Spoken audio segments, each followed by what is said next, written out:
Hello കൂട്ടുകാരെ, നമുക്കിന്നൊരു പാവയ്ക്ക തീയൽ വെച്ചാലോ? എല്ലാവർക്കും പാവയ്ക്ക തീയൽ വെക്കാൻ അറിയാം. എങ്കിലും എനിക്ക് ഏറ്റവും ഫേവറേറ്റായ സാധനമാണ്. അതുകൊണ്ട് നമുക്കൊന്ന് വെച്ച് നോക്കാം. എന്നിട്ട് ഞാൻ ഒരു തേങ്ങയാണ് എടുത്തിരിക്കുന്നത്. ഒരു തേങ്ങയും 1/2 കിലോ പാവയ്ക്കയാണ്. അപ്പം 1/2 കിലോ പാവയ്ക്ക എടുത്താൽ ബാക്കി അതിൻ്റെ അകത്ത് എല്ലാം പോയി കഴിഞ്ഞാൽ അത്രയും കാണത്തില്ല. അപ്പോൾ ഒരു തേങ്ങ ക്രഷ് ചെയ്താണ് ഞാൻ എടുത്തുകൊണ്ട് വന്നത്. അപ്പോൾ അതിനകത്ത് നമുക്കൊരു നെല്ലിക്കയോളം വലുപ്പത്തിലൊരു പുളി അത് വെള്ളത്തിലിട്ടിട്ടുണ്ട്. പിന്നെ പാവയ്ക്ക ഇത്രയാണ് ഞാൻ അരിഞ്ഞ് വെച്ചിരിക്കുന്ന പാവയ്ക്ക. പിന്നെ അതിനകത്തോട്ട് പാവയ്ക്കയും പിന്നെ ഉള്ളി. പിന്നെ നമുക്ക് വറക്കാനുള്ളത് എന്നാന്ന് വെച്ചാൽ തേങ്ങ, കറിവേപ്പില, വെളുത്തുള്ളി, ഒരു കഷ്ണം വെളുത്തുള്ളി ഒക്കെയാണ് വറക്കാൻ എടുത്തിരിക്കുന്നത്. ഇത് ഇത്രയും ഉള്ളിയും കൂടെ ഞാൻ എടുത്തിട്ടുണ്ട്. അപ്പം നല്ല പാവയ്ക്കാണ്, ഒരു കയ്പ്പും ഇല്ലാത്ത പാവയ്ക്കാണ്. അപ്പോൾ അത് കയ്പ്പുണ്ടെങ്കിലും കുഴപ്പമൊന്നുമില്ല, നമ്മൾ ഉള്ളിയൊക്കെ ഇടുമ്പോൾ അത് അഡ്ജസ്റ്റ് ആയിക്കോളും. പിന്നെ അതിനായിട്ട് ഞാൻ ആദ്യമേ ചീനച്ചട്ടി അടുപ്പ് വെച്ച് ക്രഷ് ചെയ്തുകൊണ്ട് വന്ന തേങ്ങ ഇട്ടു.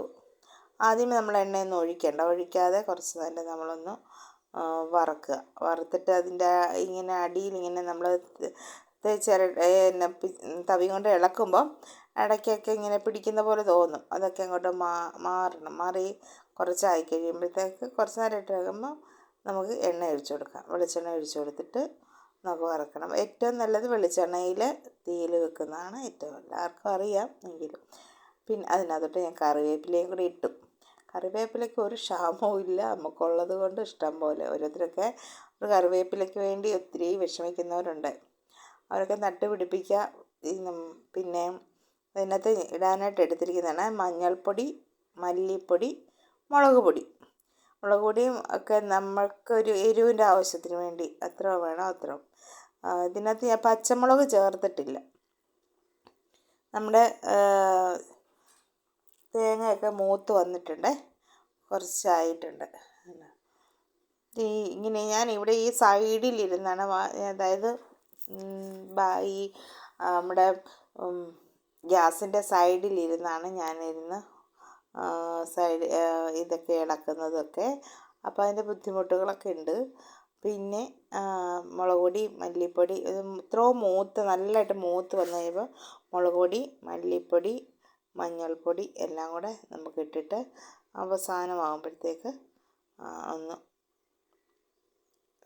തീ കുറച്ച് വെച്ചിട്ട് മൂപ്പിച്ചെടുക്കണം. നല്ലതായിട്ട് കറക്കണം, അതായത് നമ്മൾ വെളുത്തിരിക്കരുത്. നമ്മൾ പാവയ്ക്ക തീയൽ വെക്കുമ്പോഴത്തേക്ക് വെളുത്തിരുന്നാൽ കൊള്ളത്തില്ല, കറക്കണം. പക്ഷെ കരിഞ്ഞു പോകരുത്. നമ്മൾ ചെറുതീയിലൊക്കെ ഇട്ട് അഡ്ജസ്റ്റ് ചെയ്ത് വേണം നമുക്ക് ഇത് വറുത്തെടുക്കാനായിട്ട്. പിന്നെ ഞാൻ പറഞ്ഞായിരുന്നു ഞാൻ ഒരു വികലാംഗയാണ് എന്ന്. എനിക്ക് 18 വയസ്സിലൊരു ആക്സിഡൻ്റ് ഉണ്ടായതാണ്. ഇതുണ്ടോ ഞാൻ അത് മാറ്റിക്കഴിഞ്ഞ് ഇതിനകത്തോട്ട് ഞാൻ കഴിയില്ല. അതിനകത്തോട്ട് തന്നെയാണ് വെളിച്ചെണ്ണ ഒഴിച്ചിരിക്കുന്നത്. വെളിച്ചെണ്ണ ഒഴിച്ച് കടുക് വറുത്തിട്ട് നമുക്ക് ബാക്കി, അതായത് പാവയ്ക്കയും ഒക്കെ നമുക്ക് വഴച്ചെടുക്കാം. ഉള്ളിയൊക്കെ വേവിച്ചിട്ട് അതിനകത്താണ് നമ്മൾ ചേർക്കുന്നത്. അപ്പം കടുകിട്ട ശേഷം ഉള്ളി ആ ഉള്ളിയും കൂടി ഇട്ടിട്ട് നമുക്ക് വഴറ്റി ഇളക്കിയിട്ട് നമുക്ക് പാവയ്ക്കയും കൂടി ഇട്ട് ഇളക്കിയെടുക്കാം.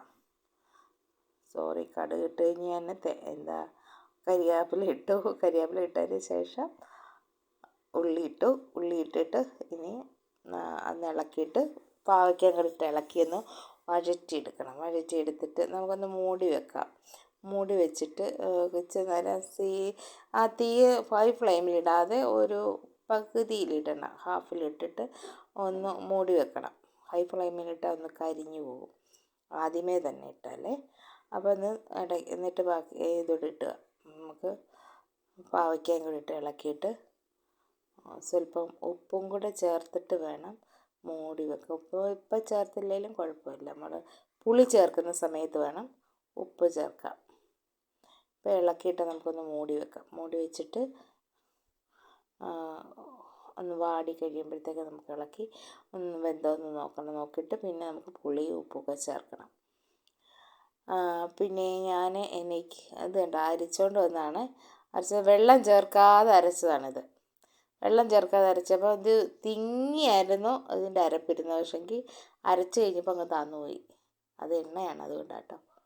ഇനി ഇപ്പോൾ ഉപ്പൊഴിച്ചു ഒരുമാതിരി വാടി കഴിയുമ്പോൾ നമുക്ക് ഉപ്പൊഴിച്ചിട്ട് പിന്നെ പുളിവെള്ളവും കൂടെ ഒഴിക്കണം. പുളിവെള്ളം ആവശ്യത്തിനുള്ള പുളിവെള്ളവും കൂടെ ഒഴിച്ച് നമുക്ക് കുറച്ച് നേരം കൂടെ മൂടി വെച്ചിട്ട് പിന്നെ എടുക്കാം. അപ്പം ഇത് കണ്ടുകൊണ്ടിരിക്കുമ്പോൾ തന്നെ ആരെങ്കിലും സബ്സ്ക്രൈബ് ചെയ്യാതെ കാണുന്നവരുണ്ടെങ്കിൽ എന്നെ ഒന്ന് സബ്സ്ക്രൈബ് ചെയ്ത് സപ്പോർട്ട് ചെയ്യണേ. പിന്നെ ആ സൈഡിൽ കാണുന്ന ബെൽ ബട്ടണിലൊന്ന് ക്ലിക്ക് ചെയ്തിട്ട് ഓൾ എന്ന ഓപ്ഷനും ഒന്ന് എനേബിൾ ചെയ്യുക. എല്ലാവർക്കും അങ്ങനെ എന്നെ എല്ലാവരും ഒന്ന് പ്രോത്സാഹിപ്പിക്കണേ. ഷെയർ ചെയ്ത് കൊടുക്കണം, ആർക്കെങ്കിലുമൊക്കെ ഷെയർ ചെയ്ത് കൊടുക്കുക. ഞാൻ അറിയാമല്ലോ, എനിക്ക് ഒത്തിരി ബുദ്ധിമുട്ടുകളൊക്കെ ഉണ്ട്. ഞാൻ 18 വയസ്സിൽ എനിക്ക് ആക്സിഡൻ്റ് ഉണ്ടായതാണ്. ഞാൻ മൊത്തം തളർന്നു പോയി. അതായത് എനിക്ക് ശബ്ദിക്കാൻ മാത്രം സൗണ്ട് മാത്രമേ ഉള്ളൂ. പെടലിക്ക് താഴോട്ട് എനിക്ക് ചലനശേഷി മൊത്തം നഷ്ടപ്പെട്ടു പോയതാണ്.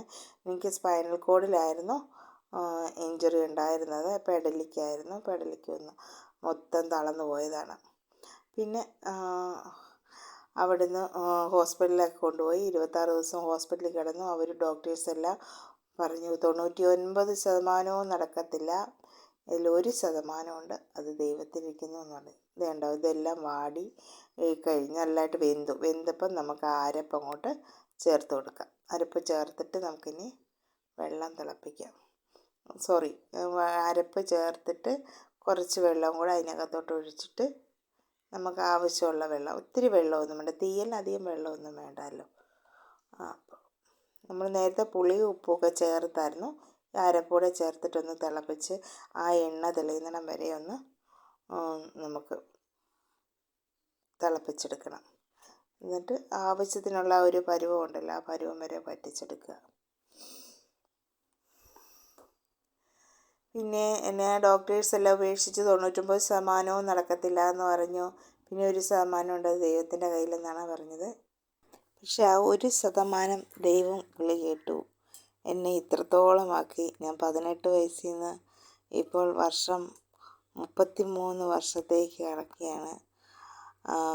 അപ്പോൾ അവിടുന്ന് ഇവിടം വരെ എത്തിയിട്ടുണ്ട്. 2025 ജനുവരി 3 ആകുമ്പോൾ ഞാൻ 33 വർഷമാകും. ഞാൻ ഇതിനെ അതിജീവിച്ച് ദൈവം എന്നെ ഇവിടം വരെ എത്തിച്ചതിന് ദൈവത്തിന് വലിയ നന്ദി പറയുന്നു. ജീവിതം എൻ്റെ തീരേണ്ടതായിരുന്നു, പക്ഷെ എന്നെ ഇവിടം വരെ എത്തിച്ച ദൈവത്തിന് 1000 നന്ദി. നമ്മുടെ കറി റെഡിയായിട്ടുണ്ട്.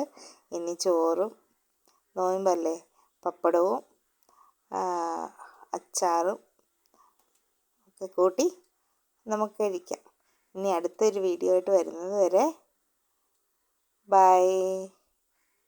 എല്ലാ കൂട്ടുകാരും സന്തോഷമായിട്ടിരിക്കുക. ലൈക്ക് ചെയ്യുക, കമൻറ്റ് ചെയ്യുക. Okay, by.